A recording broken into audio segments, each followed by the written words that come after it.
guys, welcome back to Woman Meets Motherhood. So I'm here by myself. My ladies are not with me, but I'm here to tell you guys about my birth story, my very exciting second baby birth story.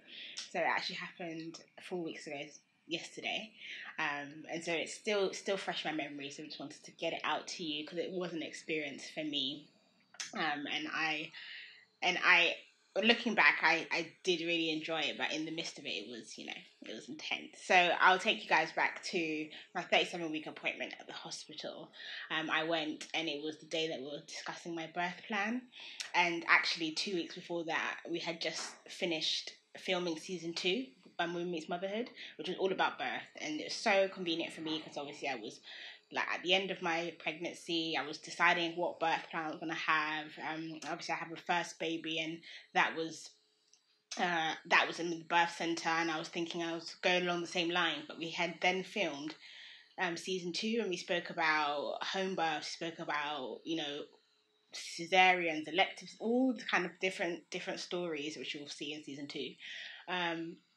And I had just been so enlightened by the home birth episode, and a lady who had come on the show had 3 home births, and we also had a home birth midwife, and I had just been so enlightened and I had so much information given to me. I just thought, actually, home birth sounds like a good thing. So I went to my 37-week appointment saying to my midwife, thinking I want to have a home birth, and she went through my notes and was actually like, oh yeah, that should be good, that should be perfect, and then she came across this yellow sticker. So back when I was 20 weeks, guys, I had found out that I had group strep B. Google it if you don't know what it is. It's not that major for pregnancy, but it can cause issues once the baby's here. And so she said to me, don't know if you can have a home birth, just because when you have group strep B, you need to have an IV drip. You may need to have an IV drip post-delivery of baby, depending on the baby's temperature, their heart rate, etc., and yours as well. So she said, I'll put in the request and we'll just see what they come back with. She put the request in, just say it was a Thursday or something. The Friday I got a text from the home birth team saying I can't have it. And I was like, oh, okay, whatever. So my plan was to go to the birth centre when the baby arrived. So jump forward, 38 and 6. So I was off work now, gallivanting around, just making the most of my last few days of one child. My husband was also on holiday from school because he works in the school, so it was great. My daughter was here. We were all just enjoying the hot, unbearable weather. And so I got to I was 38 weeks and 6 days. And by that point, I think it was in the intensity of the heat. I think it was 31 that day, and I was just thinking, I'm actually over this. I can't deal with this anymore. I just need to have this baby because the heat is a lot. I'm feeling heavy. I'm tired. So that day, let me just start from the beginning. I woke up. It was a Thursday. Woke up. My daughter goes to nurseries on Thursdays and Fridays. So I woke up, had a shower. I took her to nursery. Swung by Jenny's house because she was asked me to pick up some things that were still in her garage. I went to go and pick up my high chair for my daughter because she used to be there in the daytime. I went to go pick up my high chair. I got there and I was like, Jenny, I'm tired. I think this baby needs to come today. And granted, I was saying it, but guys, remember that what you say is what happens. My declaration was my confession came to pass that day. But I was just saying it because I was just tired, and I was just saying this baby just needs to come. And then I had a dream actually a couple of days, and I told Jenny about it, that I had a dream that I just seen myself on the floor. And looking back now, I actually didn't see anyone, but I didn't realise that at the time. I didn't see anyone in the room. I just saw myself just laying on the floor, and it was just a great experience. I just saw myself having a baby, no pain. I'd been praying for a pain-free, quick delivery, and that was what I saw. I saw myself have a great delivery and bring the baby into this world so smoothly, and I just was like, if God showed me that dream, I'm happy to have the baby whenever, because I know it's going to be good. But looking back, I realised that there was actually no one there. There was no midwife. I didn't see anyone in the room, but I just didn't take notice of that when I had the dream. So I told Jenny this, and I was like, yeah, I'm just ready to have this baby. So I left her house in the morning, came back home, and said to my husband, let's go for a walk, because I thought that's what people say they do. They go for walks and they eat food, spicy food, all these things. I just thought, let's just go for a walk. So we went for a walk, and where we live, it's a bit hilly. So we went for a 15-minute walk in midday, so it was scorching. Came back, and I just thought, oh, I'm feeling a bit tired. He went out. He popped out to get a friend. Came back, and when he came back, it was 2:00. And now by that time, I'd gone into our room and I was lying on the bed and I just felt like, I think I'm having contractions. Didn't hurt, probably like half an hour apart or probably more. But I felt like, yeah, these are the things that were having with my first daughter. I know these are definitely contractions. I've never had Braxton Hicks. I don't know what they are. I don't know how they feel, basically. And so I thought, these are actually contractions. I remember this feeling. And so I told him, he came back, he saw me on the bed, he's like, are you okay? I was like, I think I'm having contractions. He was like, okay. But jump back to my first pregnancy, I thought, my daughter, I started having contractions with my first Bria, my first daughter, at like 8 p.m. on the Monday. She wasn't born till 1 p.m. on the Tuesday. And so I thought, oh, I've got time. This is what was ringing in my head this whole time, guys. I have time. Time waits for no man. Remember that, yeah? I didn't have any time. But that's what I thought I had. So 2 p.m. till 6 p.m, I carried on living life. I was still having contractions, like half an hour apart, but they weren't painful and I could still do things. So I cooked dinner, went back to the nursery to pick up my daughter, swung by Jenny's house again to use her printer, and I actually saw them on the road when I was going back home, and I stopped and I rolled my window down. I was like, guys, she's coming today, or maybe tomorrow morning, we'll see. And they were just looking at me like, okay. And I was acting so like giddy about it, and they were just like, okay. But anyways, so I drove home, got home now, and my husband, Thursdays is his football day, guys. Listen, if you are a husband who has a wife and your day, you like to play football, don't do it on the day that she's going to be going to labour, yeah? Just FYI. So it was 6 o'clock, he had bathed my daughter, she got back from nursery, he bathed her, I fed her, and then at 6:45 he got changed and was heading out the door. He was like, I'm going to football. And I just looked at him like this. I didn't say yes or no. I just was like, really? In my eyes, though. In my eyes. And he said, don't worry. I'll zoom back. Those were his exact words. I will zoom back. Call me if anything. And I said, but you'll be playing football. He said, don't worry. I'll pick up. Likely story. But anyways, he left. And so it was me and my daughter now. And by this point, I was okay. I think they had probably come to like 20 minutes now. But again, back to what I said before, I thought I had time. Time waits for no man. So I was there carrying on. Now I was like walking through my contractions because I just like to be active rather than stay still. So I was walking through them, walking up and down. My daughter would be like, Mummy, are you hot? Because I was like sweating, and I was like, yes, I'm hot, thank you. And so I was like, let's go to my room. And so I was like, went to our room, and I went to lay down on my bed, and she was watching on the iPad right next to me. And Jenny called me. So Jenny's my sister-in-law as well as my co-woman meets motherhood. She's actually my sister-in-law. So our husbands are brothers. And so Thursday is the day that they go to football. So she called me and was like, oh, I know the boys have gone to football, but I've got my car. So if anything, call me. And I said, okay, yeah, sure. And I was like to her, Jenny, how did you do this with Jariah, her first son, in June? How did you give birth to him in June? It's so hot. I'm like sweating. I'm not moving, but I'm sweating. And she was like, I don't know. And I think in hindsight, she said that sounded really weird to her. But at the time, she was just like, okay. But I think I was really getting into like, probably if I could tell you, I think I was probably like 8 centimeters dilated. I didn't know this. I don't know this factually, but I think I was. And I was just like sweating, not moving, lying in my bed calmly, but like sweating profusely. And so I said that to her. She was like, okay, Golda, just call me if anything. I'm going to the gym, and the gym is closer to my house, basically. So I can come to your house quickly if anything. I can take you to the hospital. Just call me. I said, cool. And also, she wanted to come to my labour. So she was like, I haven't been in labour before. And I was like, you have been too, but you haven't seen labour from the other side. So she wanted to come, and I said, yeah, fine. So 7:30 comes now, and I said, I'm hot. I don't know I think the contractions are getting closer. Still thought I had time.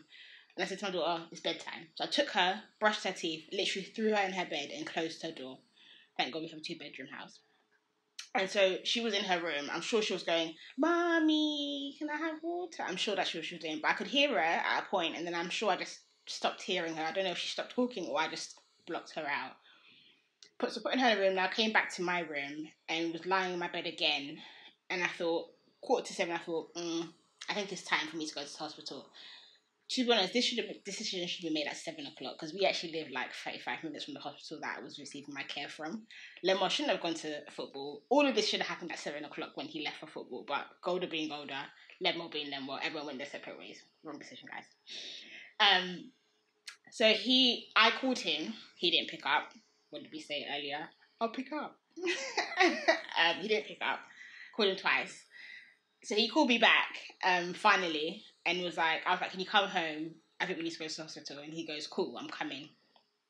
Later on, guys, I found out that he dropped someone at home on the way home from coming from football. But, no worries. No worries. I love him still a lot.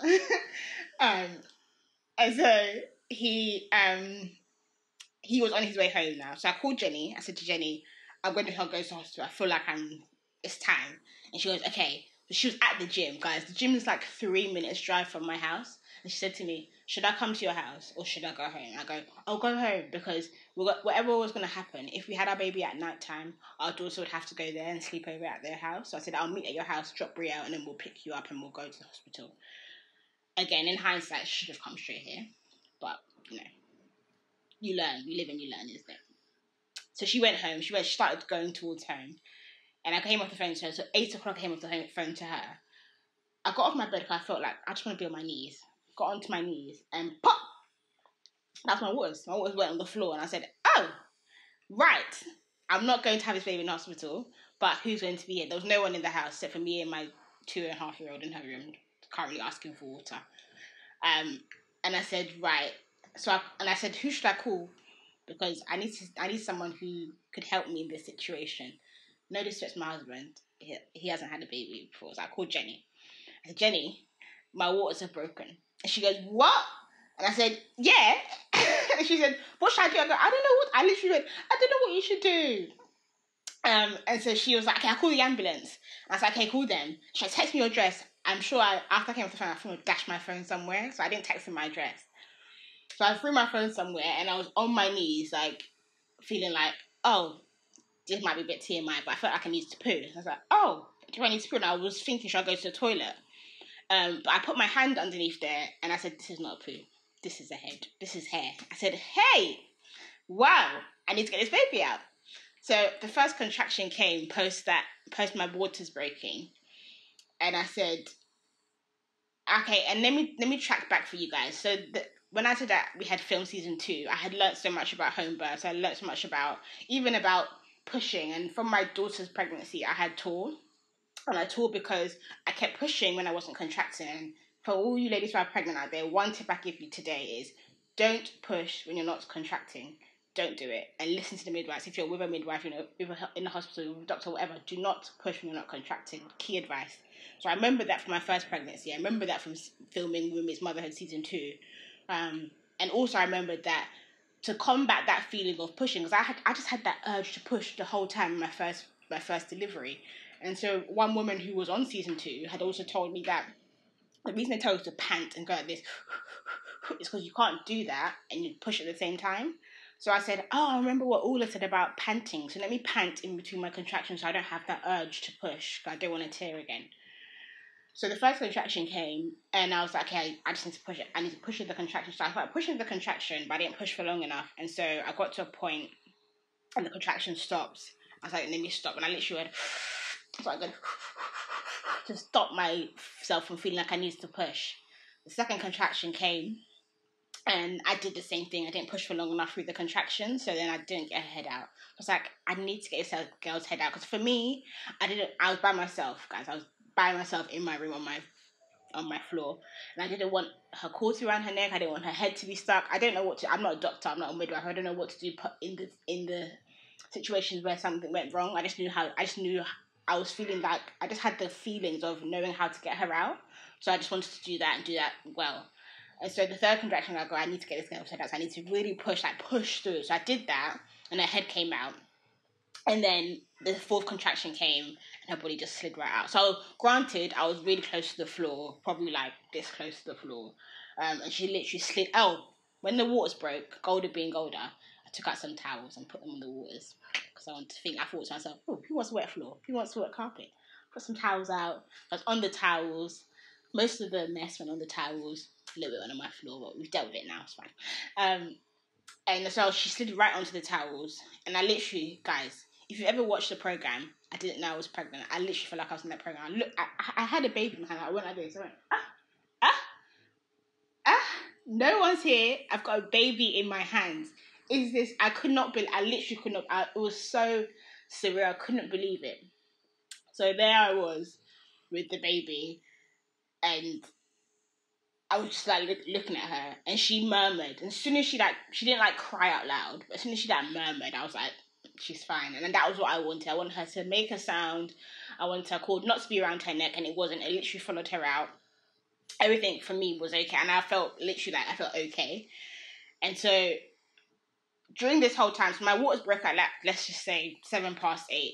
She was born at 8:17. So literally 10 minutes, 4 contractions, and she was born straight. Remember I said time waits for no man. I had no time, but I thought I had time, and I told Lemon to come home at 8:00 and let's go to hospital. I would have had my baby in the car. Imagine.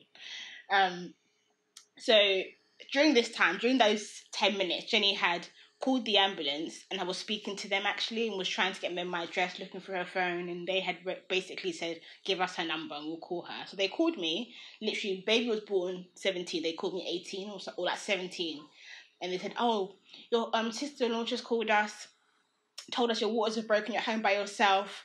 And I went, no. The baby's here. They go, oh, different story. Get towels, clear her airways. All these instructions are coming at me. I said, they said, get towels. Okay. Has she cried? I go, yeah, she's cried.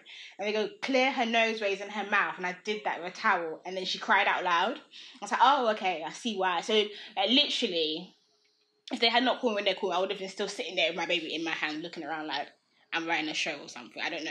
And so when they called me, it was literally divine. They called me, they told me what to do. And then I got another towel to wrap. They were like, get another towel to wrap it so she's not cold. Thank God it was even hot that day. And so I got another towel, wrapped her. And then they were like, get string. I said, huh? I said, I can't even move from the position. I was literally crouched down like this. I can't even move from my position. They're like, get string to wrap the cord. I said, I can't move. The second I started that, Lemon comes to the door. Picture this, if you're a guy or anyone, you come to the door, I haven't called him back, to be honest, my fault. I haven't called him back since I told him to come home from the hospital. He comes to the door thinking he's going to grab bags, grab me, go to hospital. He comes into our room, he sees me crouching down, he does see blood on the floor, and so he's thinking, what is happening? And I'm on the phone, he goes, who are you talking to? And I said, ambulance. And he's like, what? What's happening? Comes round, because she's not saying anything, well, she's not making any sounds, so you can't even see the baby. And he sees the baby, he's like, what? You had the baby? I said, yes! I said, the ambulance on the phone, talk to them. So he grabs the phone, and they're like, yeah, so, Dad, get string. And he's like, string? So he literally like leaps out the door to go and get a trainer to get his shoelace. I said, wow. But then, just as he was doing that, the paramedics have found my house, and they've come in. And so they come in and they clamp the cord, and then he cuts the cord, and they take the baby, they check her, she's fine. They wrap her in like a nicer towel, put a hat on her, and then I'm there, and they're like, oh yeah, you have to deliver your placenta. I said, okay. First baby, when to deliver your placenta, you can get an injection, or you can just do it naturally. I got an injection the first time, so they literally can pull the placenta out of your womb. Obviously, paramedics can't end this injection, so I just think, okay, yeah, sure, I'll deliver it. I literally can't remember that the first time I had an injection at that moment in time. So they say, okay, let's just wait, because it's just a waiting game. And so I'm standing there on all fours, and also I get this like feeling of like contracting, worse than what I was in labour. Like literally, to be honest, the contractions I felt when I was labour didn't actually hurt. They just was like pressure to push, but this one was actually like, what is going on with that? I literally felt so much. I was like, whoa! Someone didn't tell me that this is what you feel like to deliver your placenta, because the last time they took it out of me. And they were like, yeah, it's just your body's getting ready to deliver this placenta. I was like, I feel like I'm having another baby. And they were like, just let it, keep going with it. Push if you need to push. I was just thinking, I can't do this again for another 50, however long it's going to take, because apparently it can take like an hour if you leave it to do it naturally. I said, no. So he was like, actually, maybe just stand up and see what happens. Stood up, dropped out, literally dropped out of me. And luckily the guy put a bowl there, so he like caught it the bowl. So that was that. And then I literally put a dress on, and I had to walk down the stairs, because I live in a flat, and into the ambulance, and I went to hospital. And so that was that. I literally gave birth to my daughter on my own, in my room. Looking back, cannot stress how divine the whole of July was. for me. Like, we had filmed season 2, so many fruitful conversations about home birth, about speaking to women, different. Yeah, that whole season, everything we filmed on those 2 weekends was so enlightening for me and taught me so much. Remembering things from my first pregnancy, my first delivery, which was so necessary for me this time. And for God, I'm a Christian, and so I believe, and I'd been praying for a quick, short, easy, pain-free delivery, and that's what I got. It was very quick. It was very intense but easy, and nothing was wrong. And I was my heart desire was that there would be no complications wherever I was, and that's what happened. Imagine people give birth in the hospital and they still have traumatic labours. I gave birth in my house, but nothing was wrong with her. And even the whole group strep B thing, she didn't even need an IV drip. When we got to the hospital, she was completely fine. We were stayed there for 24 hours for monitoring, and she didn't need anything. And so I truly believe God answered my prayers. And he brought everything that I needed to my remembrance at that time, like when I needed it. And the point when the ambulance called me was the exact point I needed them to call me as well, because I wouldn't have known what to do post giving birth. I was just sitting there, but they called me exactly the right time, told me exactly what to do. And so I know God was in full control that whole time. I'm very, very thankful. And just for those who are wondering, oh, your daughter was in your house. I said, yeah, she was at home still. She was in her room. She was none the wiser. I'm not a screamer. She didn't even know I had given birth. When my husband came back, we went to hospital. I went to hospital with Jenny. He went into her room. I think she just thought, Mummy's gone out. Daddy's come back from football. Yeah, no different. She didn't even know I had a baby. So she was completely fine. But yeah, that was my experience with my second delivery. An encouragement to you guys that home birth is possible. Obviously, you would want a midwife around to help aid you, and which I will keep doing for my third baby. My husband's over there. But yeah. Thanks for listening. I really hope this encouraged someone to just be encouraged that labour is not a scary thing. It's very natural. It's very, very natural. Just listen to your body and be encouraged. I hope this encourages you, equips you, and empowers you for your own. Thanks for listening.